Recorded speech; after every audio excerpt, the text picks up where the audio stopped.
Hello दोस्तों, स्वागत है आपका हमारे कंप्यूटर बेसिक सीरीज के डे 5 पर। दोस्तों, आज हमारा वीडियो कीबोर्ड के पार्ट 2 पर रहेगा, जहां पर हम लोग print screen, pause break, delete जैसे की के बारे में समझेंगे। अगर आपने हमारा पार्ट 1 वाला वीडियो नहीं देखा है तो उसे जरूर देखें। तो चलिए शुरू करते हैं। दोस्तों, हम लोग समझते हैं प्रिंट स्क्रीन कैसे यूज किया जाता है। तो दोस्तों, ये जो प्रिंट स्क्रीन का बटन है इसे यूज करना बेहद ही आसान है और बहुत ही अच्छे तरीके से हम लोग इसका यूज करना सीख सकते हैं। देखिए, जैसे कि हर कोई आजकल मोबाइल में स्क्रीनशॉट का यूज करता है, और अगर हमें स्क्रीनशॉट अगर हमें लैपटॉप या पीसी में लेना हो तो हम कैसे लेते हैं, चलिए देखते हैं। तो जैसे कि अगर हमें ये वॉलपेपर चाहिए स्क्रीनशॉट के तौर पर, तो हम लोग क्या करेंगे, अपने कीबोर्ड से प्रिंट स्क्रीन बटन को हम लोग प्रेस करेंगे। इसको प्रेस करने के बाद अगर हमें इसी डॉक्यूमेंट में चाहिए तो अभी हमने MS वर्ड को ओपन कर रखा है और हमें चाहिए यहाँ पे डॉक्यूमेंट के तौर पर, तो अब हम कंट्रोल के साथ V बटन प्रेस करेंगे। जैसे हमने इसको यहाँ पे पेस्ट किया, ये हमारा स्क्रीनशॉट क्या हुआ, यहाँ पे आ गया। ठीक है दोस्तों, इस प्रकार से हम लोग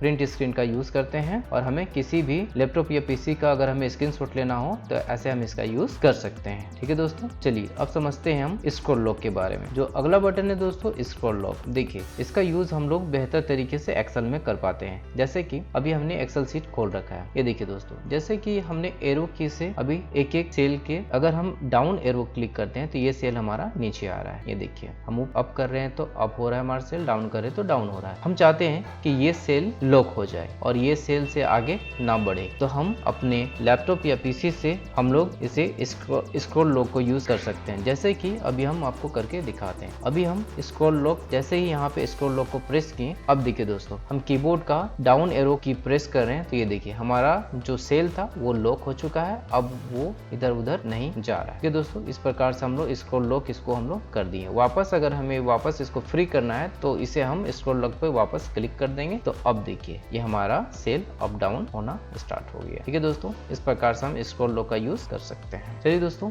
अब आगे समझते हैं पॉज ब्रेक। देखिए दोस्तों, पॉज ब्रेक का यूज हम लोग पुराने जमाने में काफी हुआ करता था, जब हम लोग MS DOS वगैरह में काम करते थे। ठीक है दोस्तों, तो अभी इसका यूज हम आपको कुछ बताने वाले हैं। तो सबसे पहले हम स्टार्ट कर लेंगे कमांड प्रॉम्प्ट का। कमांड प्रॉम्प्ट में जैसे हम यहाँ पे क्लिक करेंगे दोस्तों, देखिए इस प्रकार से हमारा स्क्रीन आ चुका है। अब जैसे यहाँ पे हम ट्री लिखेंगे, जो ट्री है बनना स्टार्ट हो जाएगा। अब देखिए दोस्तों, अभी हम इस पे क्या किए, पॉज ब्रेक लगा दिए, तो यहीं पे रुक गया। जैसे पॉज ब्रेक को ऑफ करेंगे, यानी कि वापस हम लोग पॉज ब्रेक को प्रेस करेंगे, तो ये फिर से ट्री बनना स्टार्ट हो जाएगा। तो इस प्रकार से हम लोग पॉज कर सकते हैं इस ट्री को भी। ठीक है दोस्तों, चलिए अब आगे समझते हैं दोस्तों हम लोग होम बटन को कैसे यूज करते हैं। कीबोर्ड में होम बटन का दोस्तों बहुत ही जबरदस्त यूज होता है, और इसका इस्तेमाल आज के दुनिया में बहुत ही ज्यादा हो गया है। दोस्तों, अब पढ़ते हैं और समझते हैं होम की को यूज कैसे करते हैं। तो चलिए देखते हैं दोस्तों। जैसे कि मेरे पास एक डॉक्यूमेंट्स टाइप किया हुआ है, MS वर्ड में है, और अभी जो है हमारा टोटल पेज है, हमारा 5 पेज का एक डॉक्यूमेंट बना हुआ है। ठीक है दोस्तों,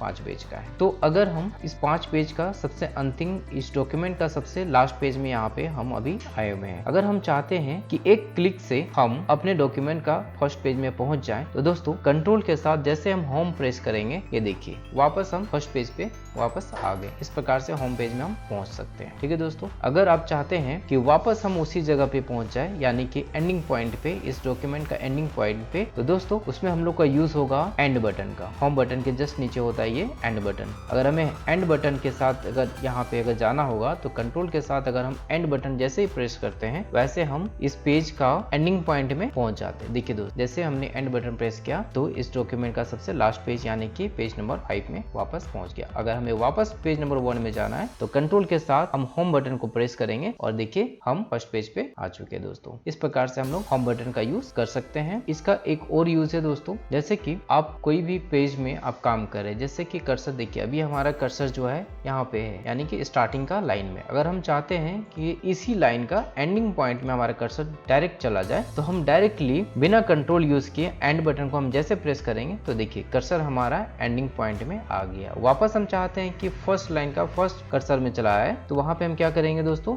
जैसे होम बटन को प्रेस करेंगे, ये देखिए हमारा फर्स्ट लाइन का फर्स्ट लेटर में यहाँ पे कर्सर हमारा आ गया। फिर वापस चाहते हैं तो एंड बटन को प्रेस कर सकते हैं। ठीक है दोस्तों, इस प्रकार से हमारा यूज होता है होम और एंड बटन। चलिए अब जानते हैं पेज अप क्या होता है और पेज डाउन क्या होता है। ठीक है दोस्तों, चलिए वापस हम उसी डॉक्यूमेंट में चलते हैं दोस्तों और समझते हैं इसको कैसे यूज करते हैं। जैसे कि अभी हम फर्स्ट पेज में दोस्तों, जैसे कि देख पा रहे होंगे पेज नंबर फर्स्ट है हमारा। हम चाहते हैं कि पेज को हम अप करेंगे, यानी कि हमें सेकंड पेज पे जाना है, तो हम लोग अपना की माउस से स्क्रॉल व्हील का यूज करते हैं और हम पेज को अप कर सकते हैं। तो ये था हमारा माउस से यूज। लेकिन हम चाहते हैं कि कीबोर्ड से हम कैसे पेज को अप कर सकते हैं। तो दोस्तों इसके लिए हमें प्रेस करना होगा कंट्रोल के साथ पेज डाउन का बटन। अगर हमें नीचे आना है तो पेज डाउन का जैसे हम प्रेस करेंगे, ये देखिए पेज हमारा क्या हो रहा है दोस्तों, डाउन हो रहा है और हम पहुंच चुके हैं पेज नंबर 5 में, यानी कि लास्ट पेज में। अगर हमें पेज को अप करना है तो कंट्रोल के साथ पेज अप बटन को प्रेस करेंगे, तो ये देखिए पेज हमारा ऊपर की ओर आ रहा है, यानी कि हम लोग फर्स्ट पेज में पहुंच चुके हैं। तो इस प्रकार से हम लोग एक एक करके स्क्रॉल व्हील से न आके डायरेक्ट हम लोग कंट्रोल के साथ पेज अप और पेज डाउन करके इसका यूज हम लोग कर सकते हैं। ठीक है दोस्तों,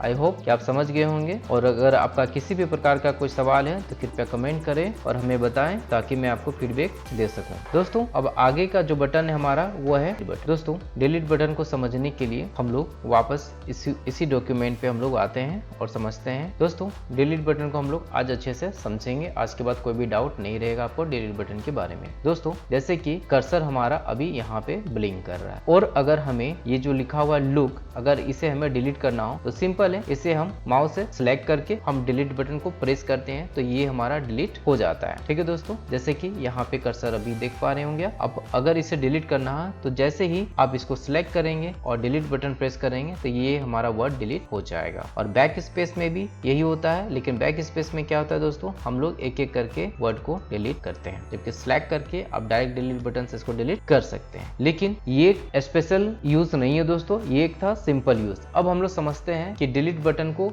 स्पेशल तरीके से कैसे यूज किया जाता है। देखिए दोस्तों, जैसे कि बैक स्पेस से हम लोग, जैसे कि अगर इसे मिटाना है तो बैक स्पेस पे हम लोग क्या करते हैं दोस्तों, राइट हैंड से लेफ्ट हैंड की ओर ये हमारा बैक स्पेस काम करता है। ठीक है दोस्तों, ऐसे हम लोग मिटाते हैं बैक स्पेस से। लेकिन अगर ये कर्सर हमारा यहाँ ना होके अगर आपको कर्सर यहाँ पे दे दिया जाए और बोला जाए कि ये जो है इसको डिलीट कीजिए, और विदाउट सिलेक्शन करके और बैक स्पेस का यूज ना करके बल्कि डिलीट बटन का यूज करके, तो आप बोलेंगे कि नहीं, वापस हमें कर्सर यहाँ ले जाना होगा और बैक स्पेस करना होगा, तब जाके एक एक लेटर हम डिलीट कर सकते हैं। ठीक है दोस्तों, लेकिन अगर आपको बोले कि डिलीट बटन का इस्तेमाल करके आप इसे डिलीट कर सकते हैं, अगर आप नहीं जानते हैं तो चलिए और आज हम लोग सीखेंगे डिलीट को कैसे यूज करते हैं बैक स्पेस के तौर पर भी। दोस्तों जैसे कि कर्सर हम यहाँ पे रख दिए और चाहते हैं कि अब जो है हमारा जो हम डिलीट करने वाले वो हमारे विदाउट सिलेक्शन का डिलीट करना है और हमें राइट हैंड की ओर डिलीट करना है। तो अब हम डिलीट बटन को जैसे प्रेस कर रहे हैं एक एक करके, तो ये देखिए दोस्तों,